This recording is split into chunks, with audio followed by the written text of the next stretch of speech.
Hey hello friends, இன்றைக்கான வீடியோவில் எதை பற்றி பார்க்க போகிறோம் அப்படின்னு பார்த்தோன்னா என்னோட ரீசெண்ட் டைம் தாட்ஸ் எந்த லெவலில் இருக்குது அப்படின்னு பார்த்தோன்னா just want quit YouTube, Instagram and every thing. Just want stop this content creation. ஏன் அப்படின்னா திடீர்னு பார்த்தா ஒரு பொண்ணு டான்ஸ் ஆடி 100K இப்போ சப்ஸ்கிரைபர்ஸ் கெயின் பண்ணுறது. ஆனால் நம்ம எவ்வளோ ஒர்க் போட்டாலும் அதை நம்மளால் கெயின் பண்ண முடியல அப்படின்னு நான் யோசிக்க இருக்கும்போது தான் புரிய வந்துச்சு இந்த மாதிரி நம்ம அந்த அளவு ஓகே பண்ணலன்னு. அப்போ நம்ம மோட்டிவேஷன் யார் அப்படின்னு பார்த்தோன்னா கிஸ்டெட்டிக்ஸு, அது அப்புறம் ஃபிட்னஸ் வித் பிரவீன்ற மாதிரியான கண்டென்ட் கிரியேட்டர்ஸ்லாம்.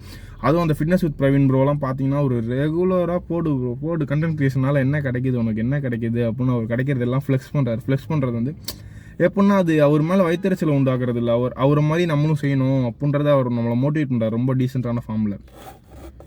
ஸோ அதனால் ஒரு ஃபெடப்பான சுச்சுவேஷன்லேருந்து நான் திருப்பி நானே மென்டலி ஸ்டேபிள் ஆக்கிட்டு ஓரளவுக்கு ப்ராப்பர் கண்டென்ட்ஸ் கொடுக்க ட்ரை பண்ணுறேன். அது வரையும் ஸ்டே டியூன்ட். எதுவும் பேச தேவையில்லை. ஏன்னா எப்படியா இருந்தாலும் boys won't support boys, but boys will support girls. இதுதான் நம்ம பேசிக் நார்ம்ஸே. I don't want hate any one. நான் அதில் யாரையும் ஹேட் பண்ணல, யாரையும் ஹர்ட் பண்ணல. நான் என்னோட தனிப்பட்ட விருப்பத்தை நான் சொல்லிக்கிறேன். அவ்வளோதான். உங்களுக்கு பிடிச்சிருந்துச்சுன்னா நம்ம சேனலை ஃபாலோ பண்ணிக்கோங்க. Thank you, tata.